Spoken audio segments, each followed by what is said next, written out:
Chapter 3, Never Enough, When Rich People Do Crazy Things. John Bogle, the Vanguard founder who passed away in 2019, once told a story about money that highlights something we don't think about enough. At a party given by a billionaire on Shelter Island, Kurt Vonnegut informs his pal Joseph Heller that their host, a hedge fund manager, has made more money in a single day than Heller had earned from his wildly popular novel Catch-22 over its whole history. Heller responds, "Yes, but I have something he will never have. Enough." Enough. I was stunned by the simple eloquence of that word. Stunned for two reasons. First, because I have been given so much in my own life, and second, because Joseph Heller couldn't have been more accurate. For a critical element of our society, including many of the wealthiest and most powerful among us, there seems to be no limit today on what enough entails. It's so smart and so powerful. Let me offer two examples of the dangers of not having enough and what they can teach us. Rajat Gupta was born in Kolkata and was orphaned as a teenager. People talk about the privileged few who begin life on third base.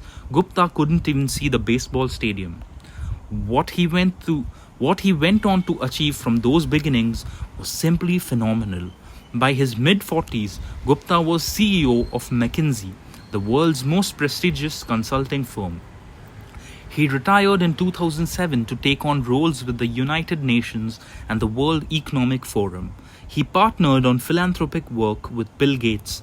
He sat on the board of directors of 5 public companies. From the slums of Kolkata, Gupta had quite literally become one of the most successful businessmen alive. With his success came enormous wealth. By 2008, Gupta was reportedly worth $100 million. It's an unfathomable sum of money to most.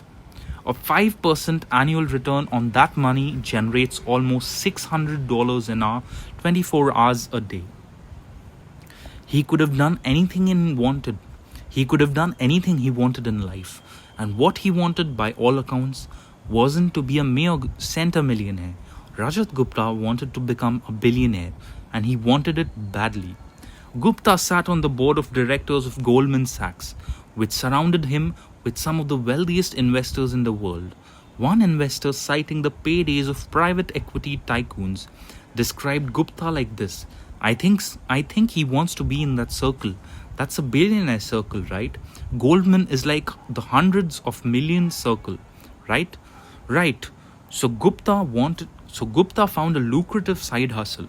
In 2008, as Goldman Sachs stared at the wrath of the financial crisis, Warren Buffett planned to invest $5 billion into the bank to help it survive. As a Goldman board member, Gupta learned of this transaction before the public. It was valuable information. Goldman's survival was in doubt, and Buffett's backing would surely send its stock soaring.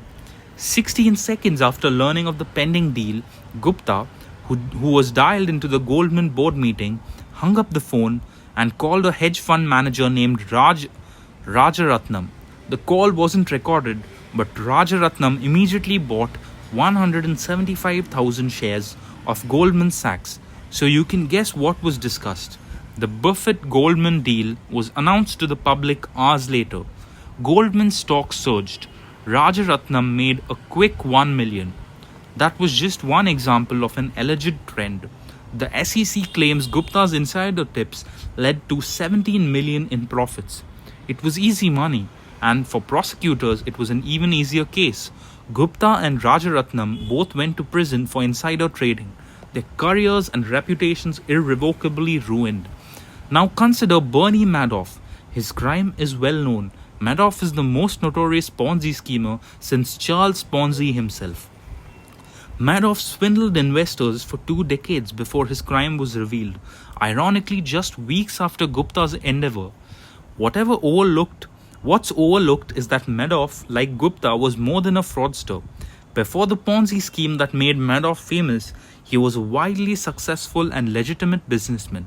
Madoff was a stockmaker, a job that matches buyers and sellers of stocks. He was very good at it. Here's how the Wall Street Journal describes Madoff's market-making firm in 1992. He has built a highly profitable securities firm, Bernard L. Madoff Investment Securities, which siphons a huge volume of stock trades away from the big board. The $740 million average daily volume of trades executed electronically by the Madoff firm off the exchange equals 9% of the New York Exchange's. Mr. Madoff's firm can execute trades so quickly and cheaply that it actually pays other brokerage firms a penny a share to execute their customers' order, profiting from the spread between bid and ask prices that most stocks trade for. This is not a journalist inaccurately describing a fraud yet to be uncovered. Madoff's market-making business was legitimate. A former staffer said the market-making arm of Madoff's business made between 25 million and 50 million per year. Bernie Madoff's legitimate, non-fraudulent business was by any measure a huge success. It made him hugely and legitimately wealthy. And yet, the fraud. The question we should ask of both Gupta and Madoff is why someone worth hundreds of millions of dollars would be so desperate for more money that they risked everything in the pursuit of even more. Crime committed by those living on the edge of survival is one thing.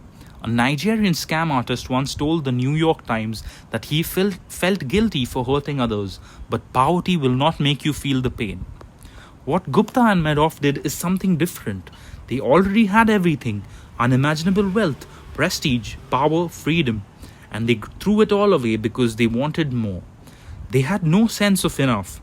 They are extreme examples, but there are non-criminal versions of this behavior. The hedge fund long-term capital management was staffed with traders personally worth tens of hundreds of millions, with most of their wealth invested in their own funds. Then they took so much risk in the quest for more that they managed to lose everything. In 1998, in the middle of the greatest bull market and strongest economy in history, Warren Buffett later put it, to make money they didn't have and didn't need, they risked what they did have and did need. And that's foolish. It's just plain foolish. If you risk something that is important to you for something that is unimportant to you, it just does not make sense. There's no reason to risk what you have and need for what you don't have and don't need. It's one of those things that's as obvious as it is overlooked. Few of us will ever have $100 million as Gupta or Madoff did, but a measurable percentage of those reading this book will, at some point in their life, earn a salary or have a sum of money sufficient to cover every reasonable thing they need and a lot of what they want.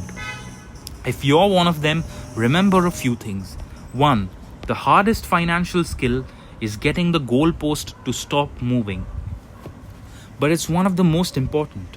If expectations rise with results, there is no logic in striving for more, because you will feel the same after putting in extra effort. It gets dangerous when the taste of having more money, more power, more prestige increases ambition faster than satisfaction. In that case, one step forward pushes the goal step 2 steps ahead. You feel as if you're falling behind, and the only way to catch up is to take greater and greater amounts of risk. Modern capitalism is a pro at 2 things: generating wealth and generating envy. Perhaps they go hand in hand. Wanting to surpass your peers can be the fuel of hard work, but life isn't any fun without a sense of enough. Happiness, as it's said, is just results minus expectations. Second, social comparison is the problem here. Consider a rookie baseball player who earns $500,000 a year. He is by any definition rich, but say he plays on the same team as Mike Trout, who has a 12-year, $430 million contract. By comparison, the rookie is broke. But then think about Mike Trout. $36 million per year is an insane amount of money. But to make it on the list of the top 10 highest paid hedge fund managers in 2018, you need to earn at least $340 million in 1 year. And that's who people like Mike Trout might compare their incomes to. And the hedge fund manager who makes $340 million per year compares himself to the top 5 hedge fund managers who earned at least $770 million in 2018. Those top fund managers can look ahead to people like Warren Buffett, whose personal fortune increased by $3.5 billion in 2018. And someone like Warren Buffett could look ahead to Jeff Bezos, whose net worth increased by $24 billion in 2018, a sum that equates to more per hour than the rich baseball player made in a full year. The point is that the ceiling of social comparison is so high that virtually no one will ever hit it, which means it's a battle that can never be won, or that the only way to win is to not fight to even begin with, to accept that you might have enough, even if it's less than those around you. A friend of mine makes an annual pilgrimage to Las Vegas. One year he asked a dealer, "What games do you play and what casinos do you play in?" The dealer, stone cold serious, replied, "The only way to win in a Las Vegas casino is to exit as soon as you enter." That's exactly how the game of trying to keep up with the other people's wealth works too. 3. Enough is enough. 3. Enough is not too little. The idea of having enough might seem like conservatism, leaving opportunity and potential on the table. I don't think that's right. Enough is realizing that the opposite, an insatiable appetite for more, will push you to the point of regret. The only way to know how much food you can eat is to eat until you're sick. Few try this because vomiting hurts more than any meal is good. For the same reason, the same logic doesn't translate to business and investing, and many will stop only after reaching for more when they break and are forced to. This can be as innocent as burning out at work or a risky investment allocation that you can't maintain. On the other end, there's Rajat Guptas and Bernie Madoffs in the world, who resort to stealing because every dollar is worth reaching for regardless of the consequence. Whatever it is, the inability to deny a potential dollar will eventually catch up to you. 4. There are many things never worth risking, no matter the potential gain. After he was released from the prison, Rajat Gupta told the New York Times that he had learned a lesson. Don't get too attached to anything, your reputation, your accomplishments, or any of it. I think about it now. What does it matter? Okay, this thing unjustly destroyed my reputation. That's only troubling if I'm so attached to my reputation. This seems like the worst possible takeaway from this experience, and what I imagine is the most comforting self-justifications of a man who desperately wants his reputation back but knows it's gone. Reputation is invaluable. Freedom and independence are invaluable.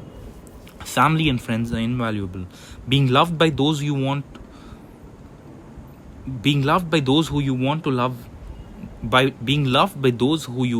to love you is invaluable. Happiness is invaluable. And your best shot at keeping these things is knowing when it's time to stop taking risks that might harm them. Knowing when you have enough. The good news is that the most powerful tool for building enough is remarkably simple and doesn't require taking risks that could damage any of these things. That's the next chapter.